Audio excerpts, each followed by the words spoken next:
Good morning. It is 10:01 a.m. on Tuesday, July 22nd, 2025. Call this meeting of the Wichita County Commissioners Court to order. If everyone would please stand, Commissioner Beecham will give our invocation. Pray with me, please. Good and gracious Heavenly Father, Lord, we come before you this morning as a humble people.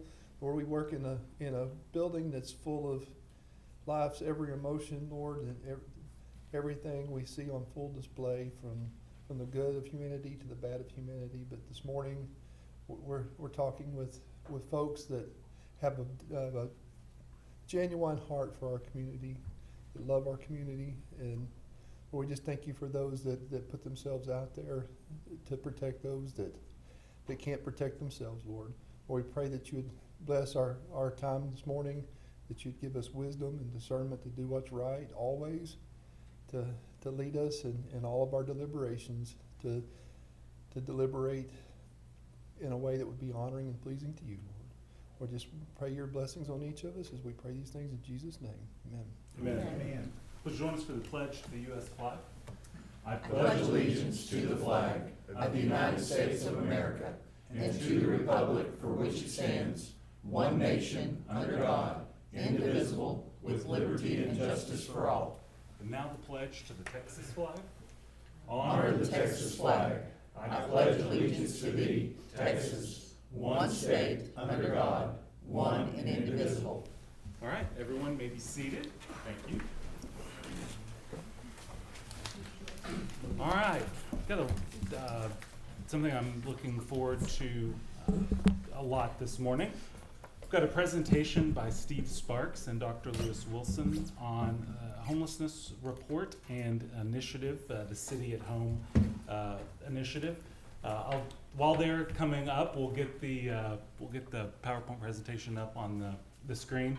I am excited to introduce both of them to release this report. They've already sort of talked about it in Wichita Falls City Council meeting a couple of weeks ago, and they really took on a problem that they saw, and for now 18 months or more have really spent a ton of time, a ton of effort, a ton of resources into leading on this, and the report is the first of what I hope are many responses to that. I don't want to steal any thunder from them or their presentation, but I just want to tell them thank you here at the top for your work on this already and what you've done. I would also like to publicly thank Greg Hawkins, who is my court coordinator. He had a big role in taking the rough draft that they had done on the report and turning it into the final product, which is out publicly. Got a copy of it. We can print off copies for anyone who needs it. Commissioners, you should all have the report as well in your inboxes. So with that, I'll turn it over to Dr. Wilson and to Steve. Thank you, Judge. Go ahead. Howdy, everybody. I'm Dr. Lewis Wilson. Y'all know me. I'm a gastroenterologist, private practice gastroenterologist here in town. Been practicing in Wichita Falls, a community I absolutely love, for 28 years. I hope y'all don't have white coat syndrome. And I'm just blessed to be able to be here this morning. And I'm excited that this was made possible. Thank you so much, Judge, and everybody else. So I, about 18 months ago, a little bit longer than that ago, everybody sees the problem. Everybody sees essentially the results of many problems that result in unsheltered homeless in Wichita Falls and our community. And it's a problem, though, that is not one problem, but many, many, many problems. And just like everyone who experiences homelessness has their own individual story, the expertise, the experience of responding to them is also all over the place. Churches, nonprofits, shelters, healthcare, mental health, county, city, parks department, police, and sheriffs, they all have their own little part of expertise in this thing. So it was a situation essentially screaming to be brought together, screaming for a meeting. And so I called Steve. I proposed that we have a community summit. And the story of what happened next really suggests that the time is now. We have an opportunity to do something. So I'm going to show a little presentation that I created and why I think the time is now. So we sent out invitations to a lot of people that we knew. And we did not include the press. We did not try to make it public. But we invited churches and non-for-profits and all those entities that I mentioned, plus citizens, business owners, etc. And by God, everybody showed up. Everybody showed up. And so we knew we had a tiger by the tail. Now, it's nobody's imagination. It is true. Over the last 4 years, homelessness, unsheltered homelessness, sheltered homelessness has spiked. It has increased dramatically across the United States in an unprecedented manner. Never in all the decades that homelessness has been measured in the United States has there ever been a spike like this. The same thing is mirrored precisely in Wichita Falls and Wichita County. We have had almost the same percentage increases as the United States. So it's nobody's imagination. The reasons for this are many of the things that are familiar to you. You know, untreated medical problems, untreated mental health, addiction. Also, economic and societal problems and issues, including the failure to enforce lifestyle ordinances in big giant cities, etc. But one of the things that makes homelessness in Wichita County right now different than it used to be is this fact that it's migratory. The majority of the homeless, unsheltered homeless in Wichita County are not from here. They are from outside of town. They may not be planning on staying here, but they have moved into this community for a period of time. And that does change how you respond and how you act and what you do. So we held a series of summits, we call them, solutions summits. And they included all those entities, and we ended up having 3 of them throughout last year. We included all those groups that I mentioned, and all of them were represented. We then created action groups from those meetings. We had 6 action groups, including developing an actual mission statement under the leadership of Steve. We had business leaders, community education and communication, innovation in the continuum of care, improvement in the information sharing and navigation of resources, and then boots on the ground and recruiting. The mission that we ended up developing under Steve's leadership was to ethically reduce homelessness, to reduce it through citizen partnerships, innovative solutions, and effective action. To be an exceptional community that responds to the difficult problem of homelessness with durable and sustainable responses, and our motto, a city at home. After that, a whole bunch of other meetings. We visited encampments. We did ride-alongs with the police, with the Parks Department. We visited the food bank, pantries, went to encampments, etc. Healthcare, mental health, Helen Farabee, on and on. And then we created, importantly, and on page 52, our action plan. I'm going to give you a few highlights, and you can read the details. There needs to be improved communication and cooperation among stakeholders across the community through information sharing. That sounds simple. You know it's not. We believe this needs to start with city departments such as the police, fire, and parks, and the county government, as well as the Regional Planning Commission, healthcare, mental health, and the food bank. Those are the first stakeholders we think need to be included, and we have reasons for that.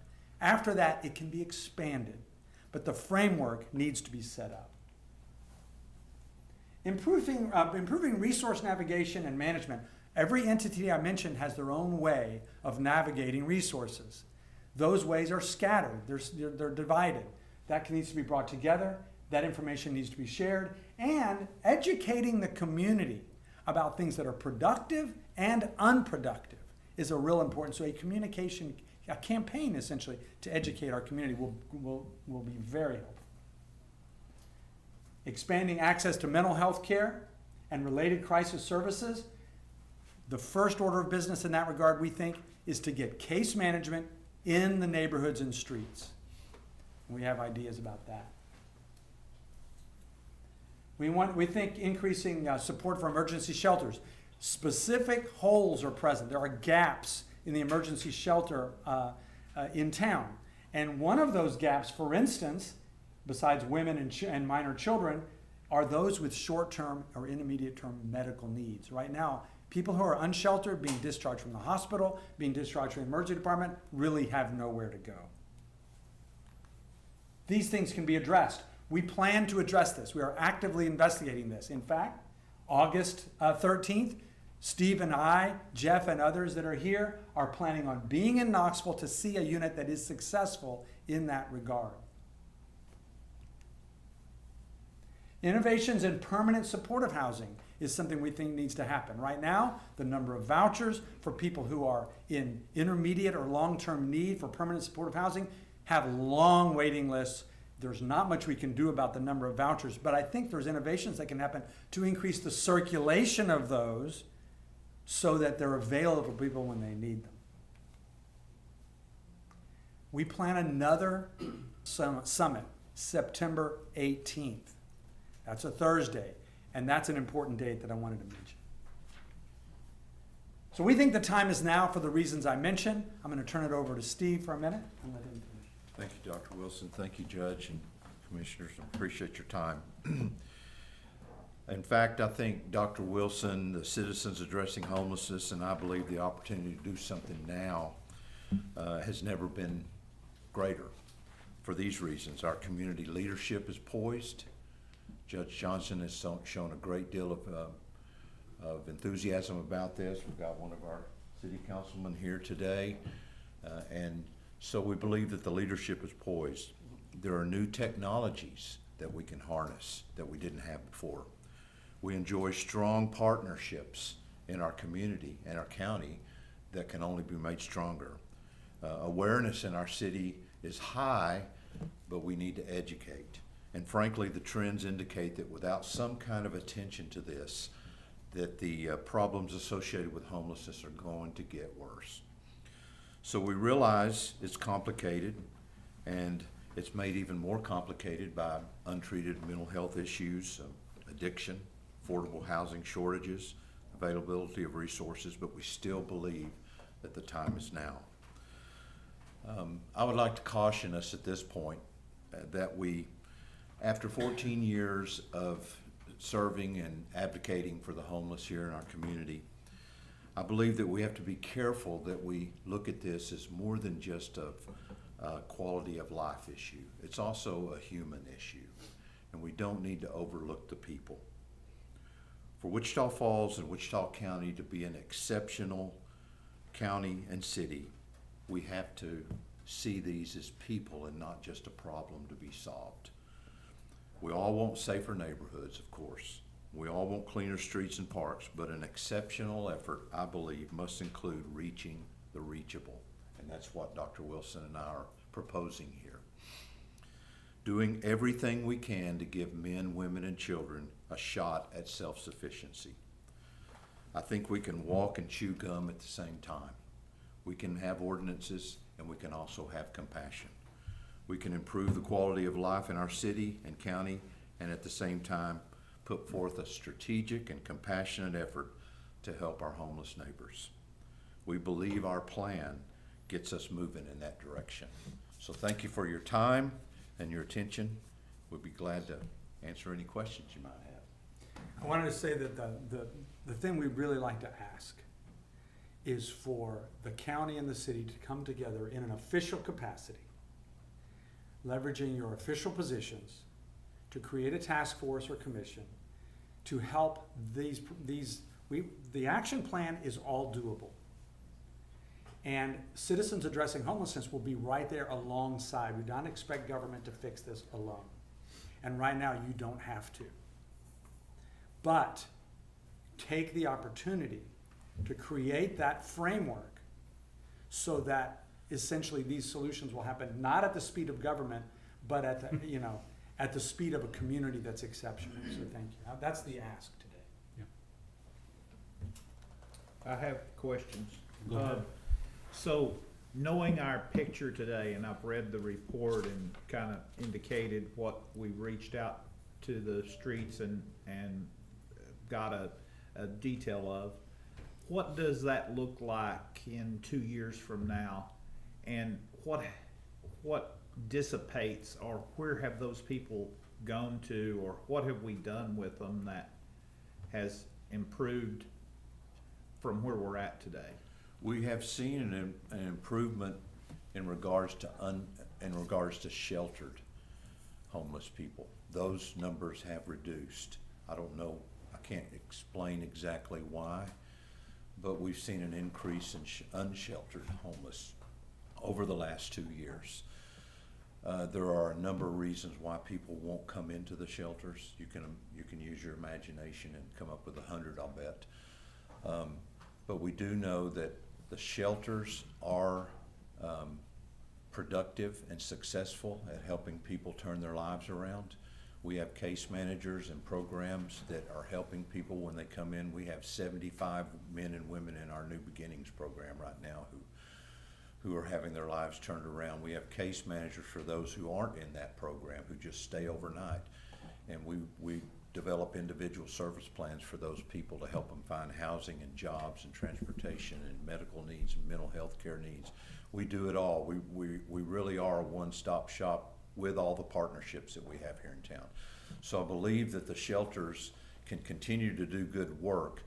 What we're seeing is that the unsheltered are increasing in our community, in our county, the surrounding cities in our county, where they're seeing more of this too. And I believe that's something that those case managers on the streets could really be beneficial in helping. So, am I to understand from what you're saying, Steve, that shelters are not at capacity right now? That's correct. But there are gaps. There are segments of the population that really do not have emergency shelters available. We believe that emergency shelters are critical to responding to unsheltered homelessness, but we have to close those gaps. And so, seeing what the gaps are and being able to respond to them. We're adding 14 new rooms at Faith Refuge next year just for women with children. Wow. And 10 years from now, do we have a shelter facility that is able to house homelessness, or people that are homeless that can live there and function in a small community of some sort? Is that ultimately what happens when we develop a program? We get a living facility that they can go to, or is that never part of the? That could be part of the strategy. Shelters are not designed for permanent, obviously. They're temporary. But when those people are helped at a shelter, or they do graduate from our programs, where do they go from there? As Dr. Wilson addressed, we have a shortage of affordable housing here in Wichita Falls. And so that's a difficult. Our case manager for women and children at Faith Refuge sometimes has to wait 6 months to place some of the women who are in her program right now because of the shortage of housing. So that is something that we need to look at. One of the things I need to mention is that, first of all, the hope is 10 years from now we don't need nearly as much as what you're talking about. That's the purpose of this, number one. Number two, building houses and putting people in houses that are not housing ready is a huge problem. You have to get the community we're talking about must become housing ready first, not housing first. In fact, it's counterproductive to put people that are not housing ready alone in housing, okay? So I think that our efforts are to direct, a community-wide effort to reduce homelessness by addressing that issue. Taking people that are not housing ready, getting them housing ready through healthcare, through mental health, through addiction recovery, etc., through enforcement of ordinances, and then they will be self-sufficient. They will figure it out. That's the truth. It is. I suspect that, and we've been talking about our jail because we're in budget time, and we can do a pretty good job of taking care of the physical health, and we've got good people work on that, and we think we've probably got the best program we've ever had right now that's functioning. But boy, the mental side of it is where we're always short. We can't quite answer those questions. We don't have enough capacity. And I would suspect, when a bunch of people get released from our jail, I bet there's a bunch of them don't have a place to go. They don't. And I can see that That as was a my major, question, major is problem. walk us through what happens when we release a homeless person back into the population from our jail. Where do they go? Ideally, we would like for them to come to Faith Mission and see a case manager so that they can start working on becoming self-sufficient. The way we manage it is to try to reduce or do away with every barrier that keeps them from becoming self-sufficient. Are we interacting before release, or does this happen after release? There used to be someone out at the county that interacted with our case managers, and Are we not? I don't think she's still there anymore. But Lisa, isn't there a court help, don't they do I thought they were something supposed that to. helps put those people in Yes. connection? Yes, yes. I thought, But then the burden is on them to Yeah, accept well, the help at that I point. could see a weak link there that we all know that when the weather changes, our jail population rises because of our homeless Looking people for wanting cover, wanting shelter, so they come to us. The thing is that there's no doubt, by the way, nationwide, that jail saves lives. There's no question that jails help the situation. People do better.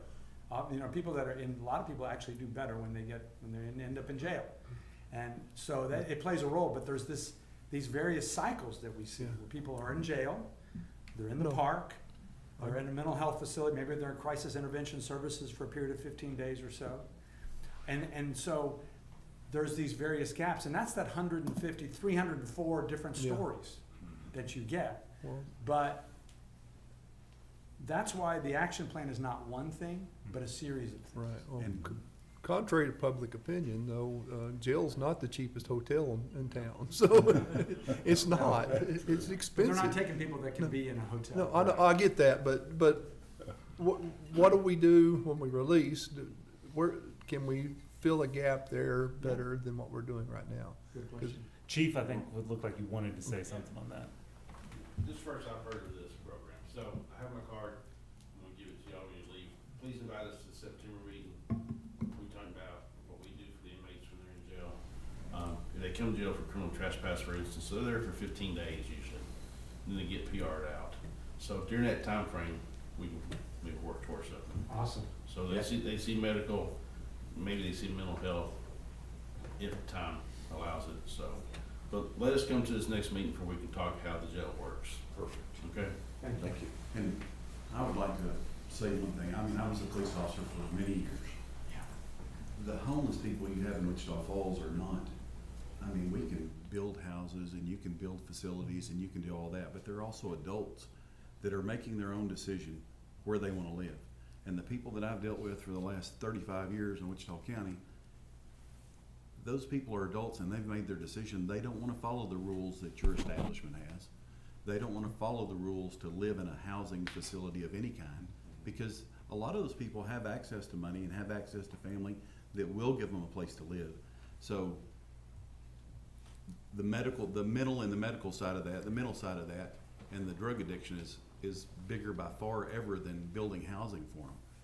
There's churches, there's housing, there's family that'll help take care of people, but these are adult people that have chose to live that way, and that's the way they want to live. So I don't know how I mean, it is a very multi-sided project, but I think I like the mental side of it a lot better than I do anything that deals with the housing side of it. Like you said, we have plenty of housing. There's plenty of places to go to get help if you want help. The problem is they don't have the capacity to want help, most of them. Commissioner, I think that we're not trying to boil the ocean here. We're trying to move the needle in a positive direction to reduce homelessness. And some of it is just enforcement of ordinances. And I think you have to focus on improving this situation in Wichita County and not try to boil the ocean here. We're going to have, however, just so you know, this is going to get worse. This is not like fine wine, it doesn't get better with age. We have to respond to it now and be prepared. Right. Because there's a lot of unsheltered homeless in Fort Worth, and in Dallas, and in San Antonio, and in Amarillo, and in Oklahoma City. And they're moving around, and they're gonna be here in our community. So we have to be prepared and proactive now. And I think the commission that we're asking for, or the task force, if empowered properly.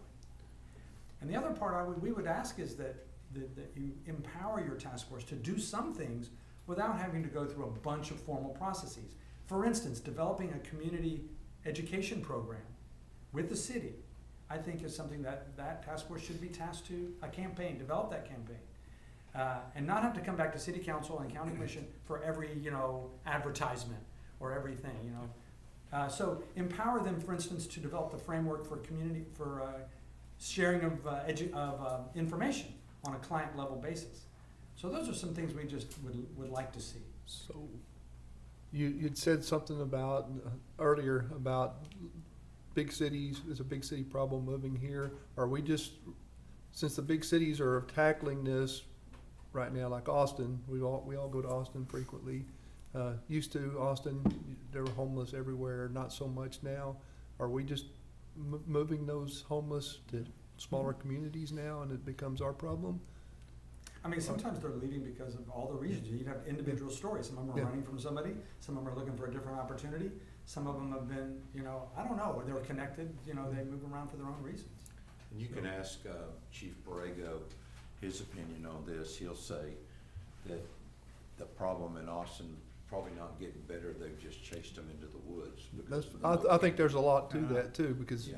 there's some places 'Cause that's how downtown, he's enforcing under the no bridges camping and stuff that, ordinance is just keeping them moving. Yeah. Just keep them moving. Well, and, I mean, in the 10 minutes of discussion we've had, I think we've had half a dozen problems or Yeah. what's, and that's, the request in the presentation for Commissioner Task Force, I will be bringing an item on the agenda next week to ask the Commissioners Court to approve and to appoint a couple of members for such a task force. I've had these conversations with people at the city and city government, and there's a desire and an interest in doing that. Everyone up here knows I love a good committee. But with the idea being the problem is too complex, and the problem is not gonna be a 6-month one-time initiative and you've got something started, or you've got something finished. I think it's going to need a group of people who is empowered to really dig in and focus on this and wrap their arms around it and get everybody that needs to be part of the discussion in to move that needle. And so this report, in a lot of ways, I think is the kickoff for them. What is the problem? Identifying it. Put some strategies and things out there that we can do to build momentum and show this community can do something. Because I really do believe that we can tackle it. And so I will have that item on the agenda next week with some details around it. And from talking to leadership at the city, both elected and appointed, there's a desire to do the same. And I think we've got Councilor Cobb here who might Yeah. like to say something. What's the rules? Do I need your name and address? Sure. Like we No, do? just your name. Yeah, we don't know who you Yeah, are. right. We have Marie is always making us follow all the rules. Her job, she always says, to keep us out of jail, and I'm thankful for that. No, I'm Austin Cobb, so I am one of the city councilors here. I'm not going to speak for the rest of the council, but I will speak for myself. So I think Dr. Wilson came to me 8 or 9 months ago, and kind of before this plan was here, and presented some opportunity. And what I love about this plan, when you get through and you see his action plan, everything on there is doable, guys. I mean, it's not a pie in the sky. Homelessness is going to be gone from Wichita Falls and Wichita County. His goal is to reduce it. I know it's a problem. I get more complaints on homelessness now than I do potholes. So it's gone up. I mean, we can all see it. It's increased. I love this plan. Like the judge mentioned, we are working through looking at our ordinances that haven't been updated in several years. We are going to be bringing this task force to a future agenda as well in August. It has my support, so I'm hoping that the rest of the council will follow as well. But we've finally, in my opinion, in this city, what makes it great is someone sees a problem and they want to fix it and do something about it. That's why all of you are sitting up there. That's why I ran for council, is because I saw issues and I wanted to address them. It's Same with Dr. Wilson. He saw an issue, instead of just calling and complaining, he's trying to do something about it. So that's what makes me really, really excited about it. I'm willing to serve on this commission from the city side if we gets to council and is approved. So yeah, I'm gonna put my money where my mouth is and try to do something about it, gentlemen. So just from my side, I'd appreciate your support too, because it's a community. We finally have leaders in this community, in my opinion, for the first time, that are working together as one. I think it's been a very, very long time since we've done that. County's kind of worked its own way. City's done the same thing. MSU, the chamber, we've all gone all these different directions, and nothing's changed really in 40 years. Now we're finally starting to come to the table together, and I think this is another opportunity for us to do that and continue to push our community forward that we love so much. So thank you for your time, Jack. Appreciate it. I think it's a great approach. We're not trying to save the world, we're trying to flatten the curve. There you go. You know, and we do that, then you got something to work from. That's right. Yeah. Any other questions or comments? Thank you all. Yeah, we've got. Make sure you come up to the microphone, Diana, so they can pick I you up. know I'm squeaky. So I'm Diana Snow. I know some of you from cycling, life, everything. I approached Dr. Wilson the other day at work, and I am a baby nurse. So I'm new as a RN, but I've been in healthcare for over 4 years, and I get to see the community side. I get to see the effects of the mental health. I actually believe in mental health like being a huge problem in our community. I challenged city council representatives last year to go walk the trail, go run it, go ride it. I think this is a great initiative. When I saw your approach to the city council, I felt like this is something we all need to jump on board. From some of my clinicals, and I was part of a Texas Scholar scholarship that helped me see some of the disparities we have in the community, in the region, everywhere. So mental health is the biggest issue we have. So I think we should be on board. Helen Fairby is a great support system. I have a mental health first aid certification that I did get through them for adults and children, and then our veterans. I think that's the biggest that I see need that we have, being in the hospital and seeing some of the people that come in and what they need. So I'm all on board for it. Thank you. Thank you. Thank you, Diana. How do you eat an elephant? What? One bite at a time. And that's where, but you've also got to have someone sitting down at the table to actually try to eat the elephant. And that's where I think this task force or commission, whatever it ends up being called, is going to do, is someone who's at the table, and that's what they're looking at doing. So, gentlemen, any final thoughts, any closing things you'd like to say? No, thank you. Okay. Thank you all for your work on this. Appreciate y'all. And I think we're just getting started. Thank you. God bless y'all. Thank you. Thank you. Thank you. Thank you. Thank y'all.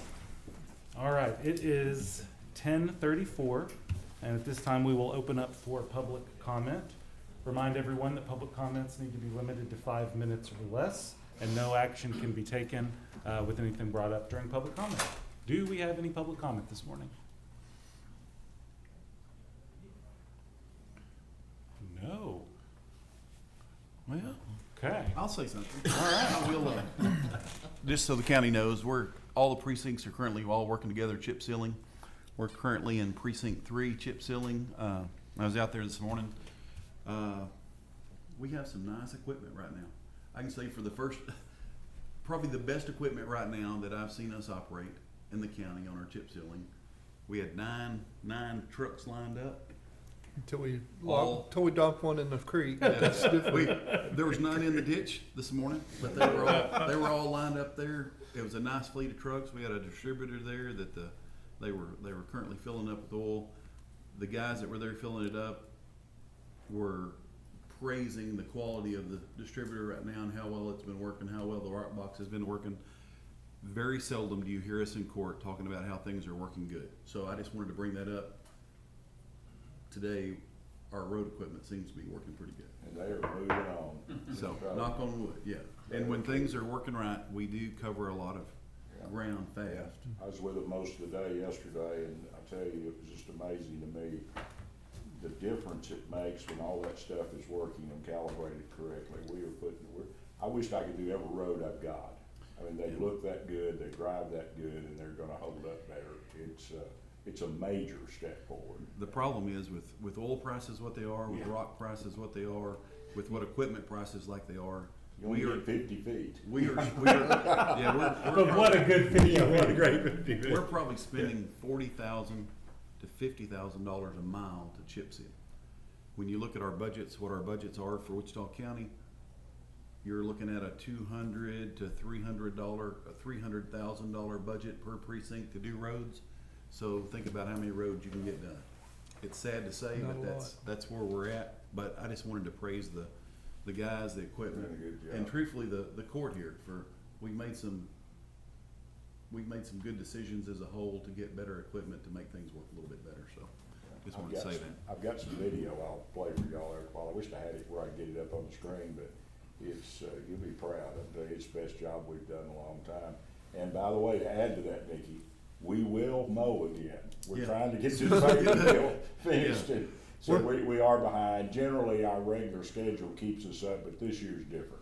We've And we been, have got some problem areas out there. We'll get on it. We're getting closer to the day, so, we've been mowing every break we get. yeah. If we get 10 minutes, we're out with the mower. Yeah, you gotta run. It's been an unusual year. Yeah. Anyway. Okay. Any other public comment this morning? All right. It is 10:37. Public comment is closed. Brings us to the consent agenda. There are 5 items on the consent agenda. Are there any questions or comments about any of those items? Actually, we'll make one comment on number 1, which is the new interlocal agreement with for the Marshals Service. It is the same agreement that we've had with one notable exception, which is an increase in the per diem rate from $56 a day to $80 a day. And so that will be a significant increase to helping cover costs of those prisoners that we've continued to maintain or continued to have at that old rate. But it's substantially the same in every other way except for the rate. Can we pull 2 into general business?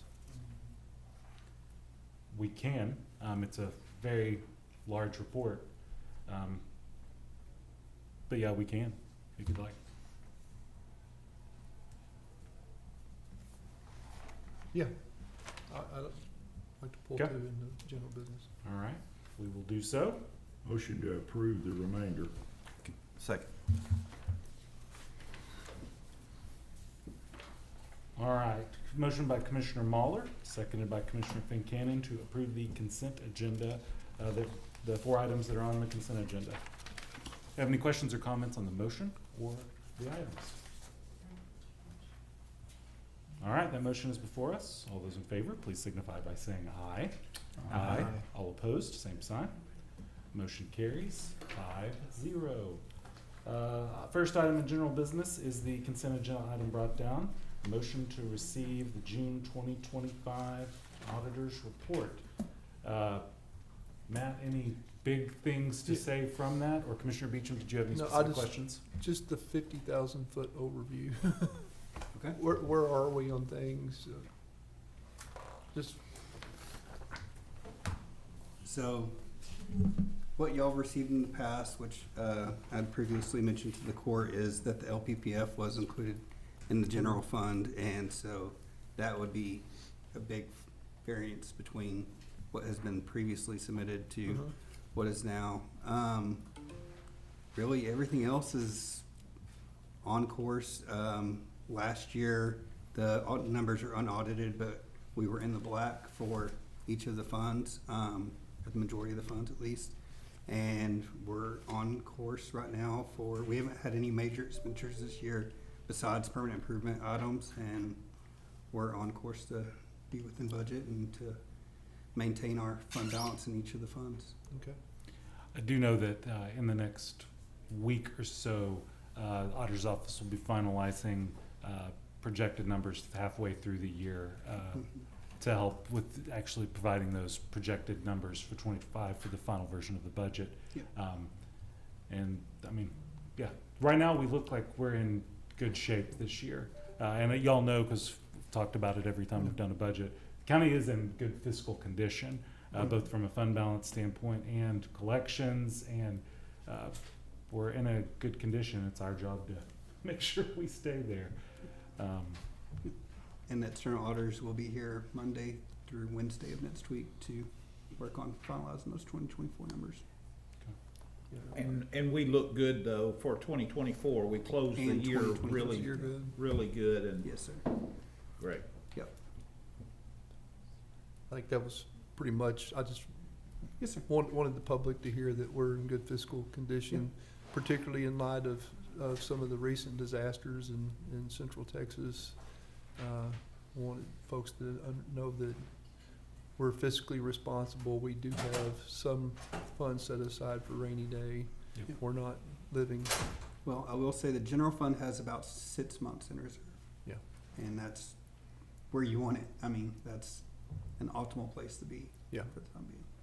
so. And we'll have those discussions, well, here in about a month about from a now, month, where we'll get to have that discussion again like we do every year on what's the right amount to be set aside. I know I've received several questions along that line, Yep. so just, since we had the report, I kind of want to let everyone know that we're in good shape, so. Yes, sir. Any other questions or comments on that item? All right, do I have a motion to receive that report? Motion to approve. Second. Receive. Got a motion by Commissioner Fincannon, seconded by Commissioner Beecham, to receive the June 2025 Auditor's Report. Any questions or comments on the motion or the item? All right, that motion is before us. All those in favor, please signify by saying aye. Aye. All opposed, same sign. Motion carries 5-0. Back to original item number 1 on general business. Review and approve the regular bills for payment. Verify payroll taxes have been filed. And authorize the county treasurer to disperse payroll and/or bills within 72 hours via U.S. mail, FedEx, UPS, electronically, or be picked up and acknowledged by a ledger signature in the treasurer's office. So moved. Second. Got a motion by Commissioner Beecham, seconded by Commissioner Mahler, to approve bills for payment, verify taxes have been filed, and authorize dispersal of payroll and/or bills. Have any questions or comments on the motion or the item? That motion is before us. All those in favor, please signify by saying aye. Aye. All, and there being 4 ayes, One abstention. any nays, please, same sign. All right, there being 4 ayes, 0 nays, and 1 abstention by Commissioner Fincannon, the motion carries. Item number 2, discuss, consider, and/or take action to approve and ratify the minutes of the July 15, 2025 regular session. Motion to approve. I'm sorry. Nope. I think, yeah, I think he beat you. Second. Okay, I'll second. All right, there being a motion by Commissioner Beecham, seconded by Commissioner Mahler, to approve and ratify the minutes of July 15, 2025 regular session. Any questions or comments on the motion or the item? That motion is before us. All those in favor, please signify by saying aye. Aye. All opposed, same sign. Motion carries 5-0. Item number 3, receive county treasurer's report of money received and dispersed, debts owed by the county, and other proceedings in the treasurer's office for the month ending June 30th, 2025. Mr. Jones, floor is yours.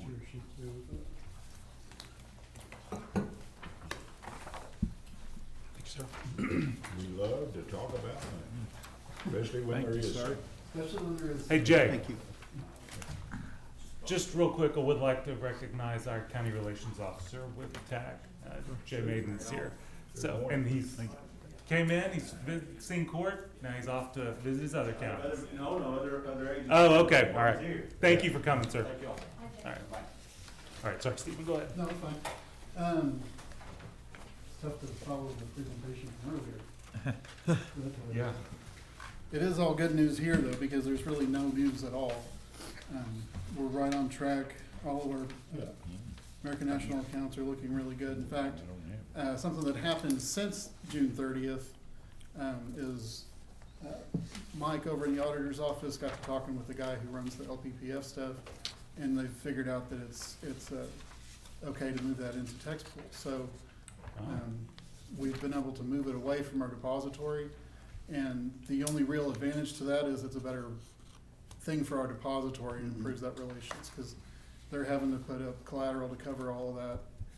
It's not actually county money, it's $32 million that they're having to collateralize, and now they don't because we're able to put it into the investment pool.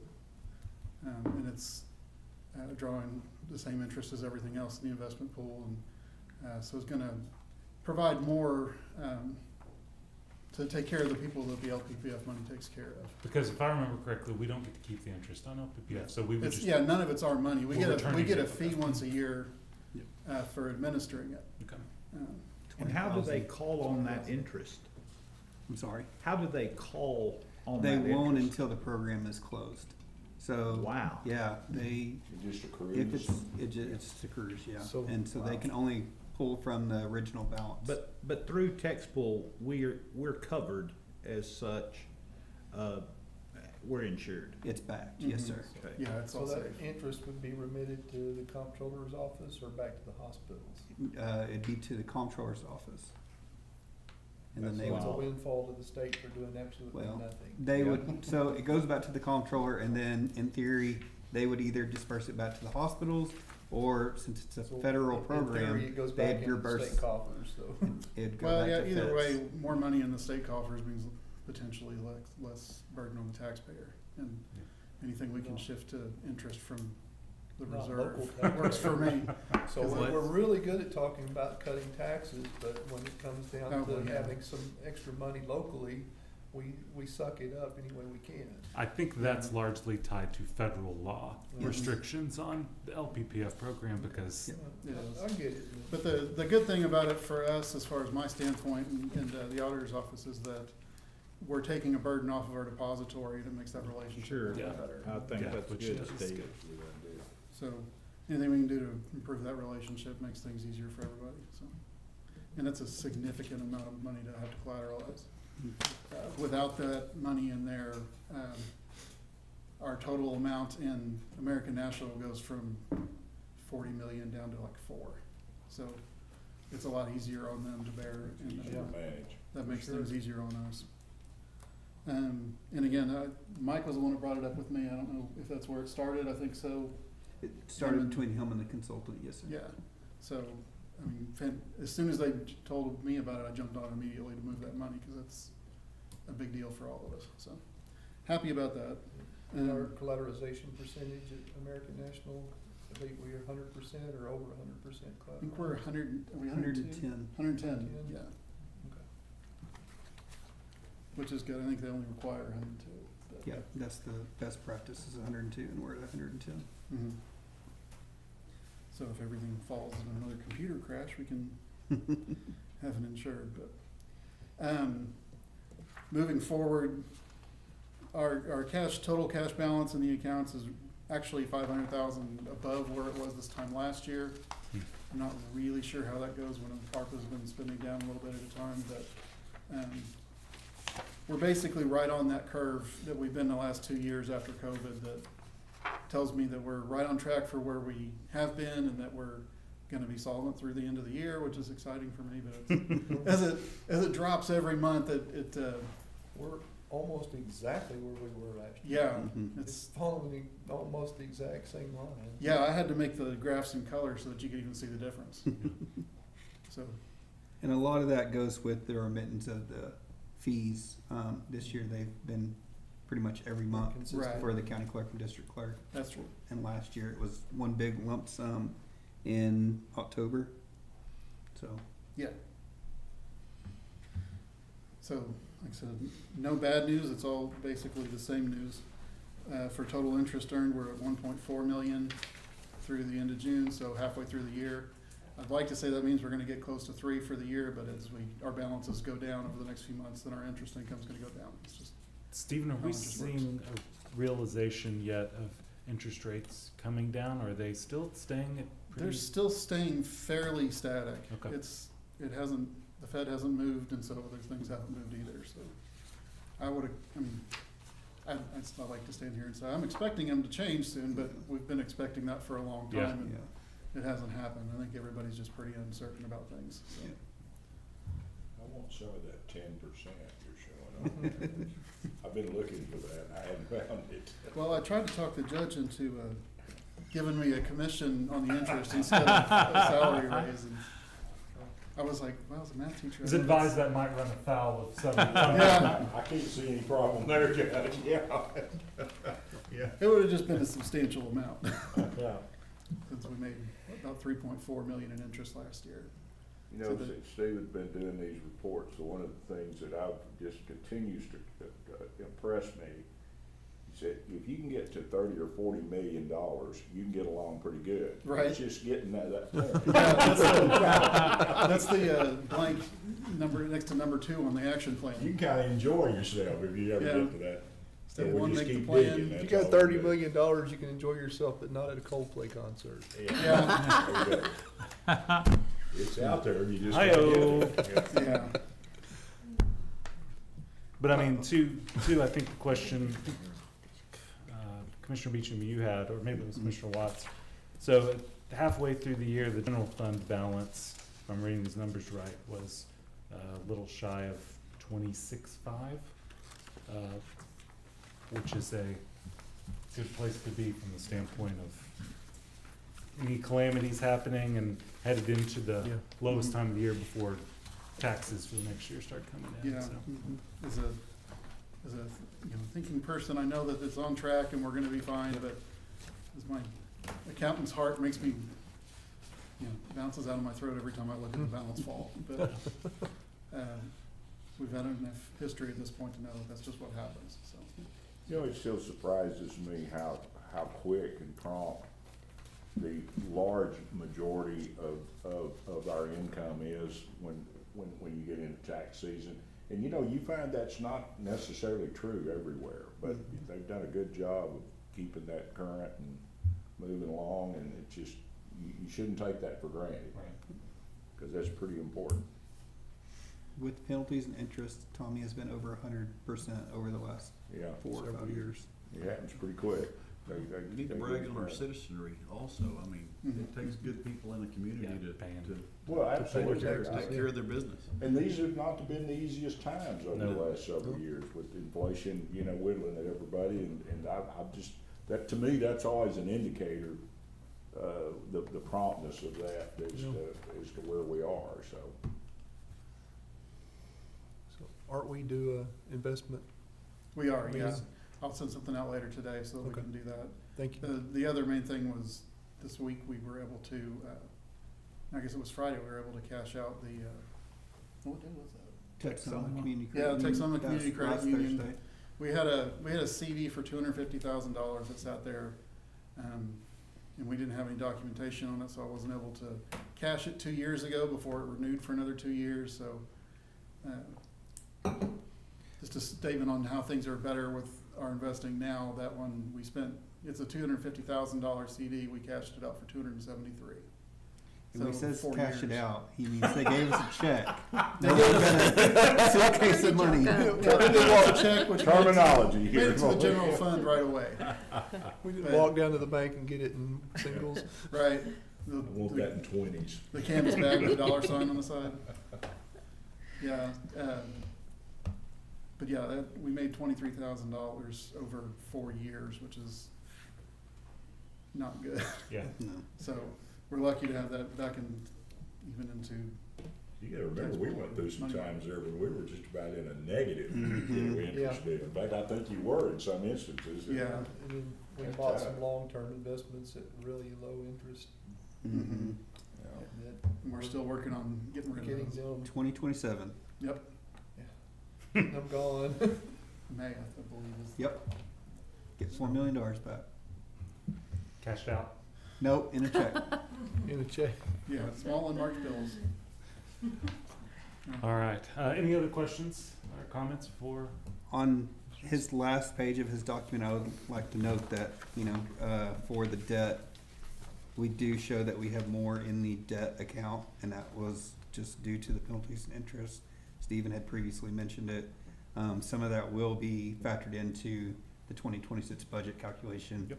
And will result in the debt rate decreasing and the M&O seeing a benefit from that. Now, Matt, what was the newest legislation that caught my attention in Truth and Taxation that did not allow us to set the tax rate for INS any lower than what actually is what the payment would be. For example, if you had reserve funds and you wanted to half price your rate Right.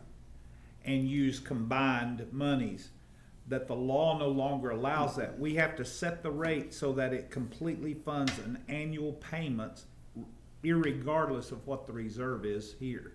Well, on the truth in taxation, because they're unencumbered funds, they were originally taxed for the purpose of the bond, we can use those to offset that. But yes, you're correct. You have to set on the truth in taxation report how much your actual payment will be, and then you factor in any adjustments. And so that's all this is an adjustment to that balance. Okay. And so the debt rate will be lower this year than it would otherwise be because we're turning that up. Right. Which helps the overall. Yeah, tax rate helps be lower than- offset the overall rate. So 4 more payments and we're just down to paying our original loan. We're getting back to the original number, aren't we? Isn't interest wonderful? Very bad. Just 4 more. Yeah. 4 more. It's wild. All right, any other questions, comments? All right, Mr. Jones, thank you, sir. Thank you. Let's see, Mark, how many, I hadn't counted them here, that X number of payments and it'll be all yours. Most of us will probably What did I not be say? around. to Yeah, see that's, that. 2047. Oh, wow. All right, item number 4 is discuss, consider, and/or take action to approve and authorize the advertisement of bids for the Employee Health Insurance Request for Proposals, RFP, as prepared by the Employee Benefits Committee in coordination with Health IQ LLC. As I discussed last week, this is because of the issue with the bids being opened prematurely, we had to reject all of those. This would be simply opening that up, going out again, and starting that process over. Motion to approve. All of our bidders have been contacted and Yep. made aware of. Be pretty good, Yep. pretty good mood about it. And I will just say one thing really quick. The new sealed proposals will be due by 4 p.m. on August 11th. And the court will open those bids in session on August the 12th. And I did find out for sure from talking to TAC that our renewal deadline for our current insurance is not early September like originally thought it was, but it's October 7th. Oh, okay. So we've we got got some extra time. We've got additional Good. time. Good. But yeah, the only thing that changed in the RFP from the last one we approved were the dates. And is there a motion? Motion. Okay. Second.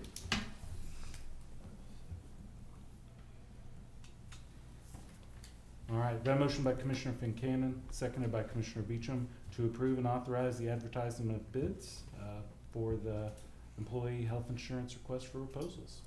Have any questions or comments on that motion or the item? All right, that motion's before us. All those in favor, please signify by saying aye. Aye. All opposed, same sign. That motion carries 5-0. Item number 5, discuss, consider, and/or take action to compare and approve quotes for the replacement of the exterior doors on the east and west sides of the courthouse to be paid from permanent improvement, lines determined by the county auditor. Commissioner Fincannon. And some more information didn't come in timely fashion, so I would like to table this. Second. What is, and I have a question there, Go ahead. that's the doors down, in the, interest over here on the west side. Yeah, in the IT hallway. In the IT hallway, not the scanning doors. Correct. Okay. And I will just go ahead and mention one thing that we ran into yesterday, and I talked to Mark about this morning. One of that west door that we've thought was not gonna be, the west door is the biggest challenge of the whole thing, but yesterday, one of the people looking at it actually found that the concrete in that doorway is humped up in the middle of that slab. It's broke, and it's got a hump in the middle of the door, so when you go back, no matter whether you build steel doors, whatever you do, anytime you put in double doors there, you're gonna have a threshold issue with that foundation, so we're trying to figure out how to address that right now. So there's a foundation issue there with a. Is it going to the outside or it even From from? the inside, it's cracked and it goes out to that drain where that Oh. floor is sloped, but that, all that center's humped up. And, you know, you can look at it for years. Somebody new walking on it, he was like, and he started doing some measurement, and there's a 5/8 of an inch hump where Oh, it's humped wow. up, and that's kinda, for a door threshold, that's gonna be an issue. It's funny, I walk in there multiple times a day and had never Noticed. noticed it. Yeah. So, And but anyway, I did notice this morning when I came in that the key thing is a little bit lumberjawed, and maybe it's always been loose, I don't know, but it's angled just a little bit, like somebody hit it or bumped it pretty hard. It worked just fine, no issue, but I don't know why it did that. It is kind of tattered a little bit, but Is that the card access you're talking about? the card access. It's about to be replaced. It's so about if to it be can hang replaced. on- Well, Well, yeah, maybe that's, and it, like I say, didn't give me a minute's trouble, but I just noticed it wasn't straight up and down like it was. Isn't it amazing that when you said Whopper Jawed, everybody in this room Knew. knew what you It was discombobulated. I know why that just dawned on me. You know, somewhere else that might not have been the case, you never know. So Commissioner Fincannon made the motion to table it. Doesn't require a second. Is there any objection to tabling this item? All right. Item's tabled. Item number 6, receive update on courthouse renovations and county courthouse annexes. Commissioner Beecham. Yeah, Owl Park's going really well right now. About to wrap the whole thing up in less than 2 weeks. Should have striped the parking lot yesterday. They were preparing to stripe it when I was out there yesterday morning. Flooring is pretty much all in. Still waiting on a lot of electrical work. We did have that one item to move electrical today on the agenda. That was as a result of the server room being inadequate to house both the electrical panels and our server. Didn't give Brendan enough room to maneuver, so we just moved it out into the storage area.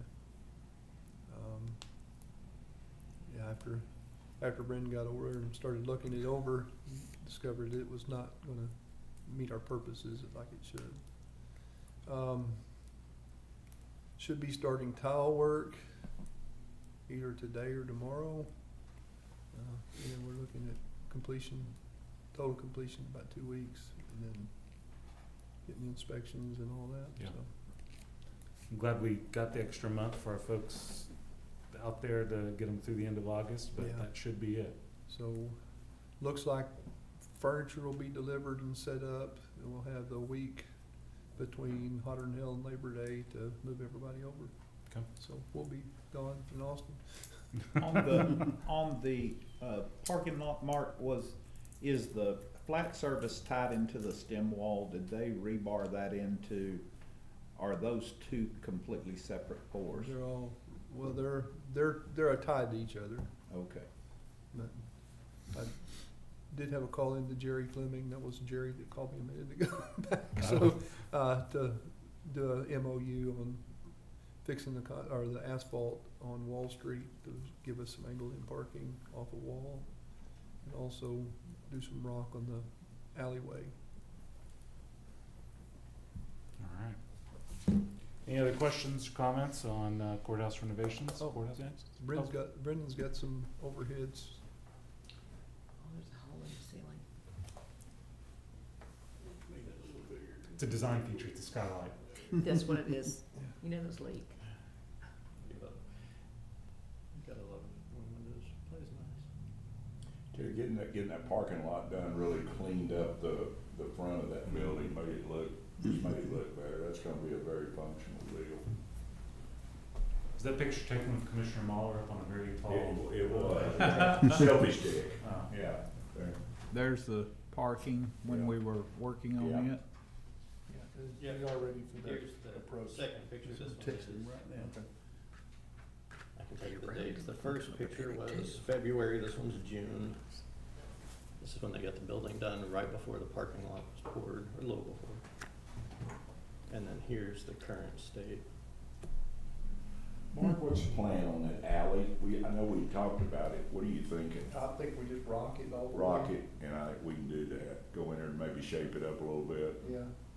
Use- Remember, we've got some millings out there if y'all want to use Yeah. Yeah, them. millions would work fine. That would be a great, yeah, that would help that access. And it would also help, because we're gonna disperse some water off that site, and it'd sure help. The parking looks bigger. It Did does. it extend? No, it's the same, It's Same? the same same dimension. footprint. Wow.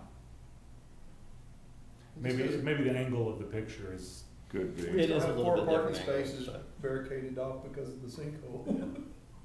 That's a good point. Right. Boy, that was a big deal at election time when you had a crowd, and, Mhm. but yeah, we'll get that alley straightened up.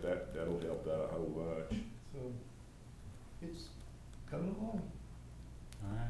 Is the apron gonna be asphalt or again? Cement, Or no, it was concrete, wasn't it? yeah, cement. Yeah,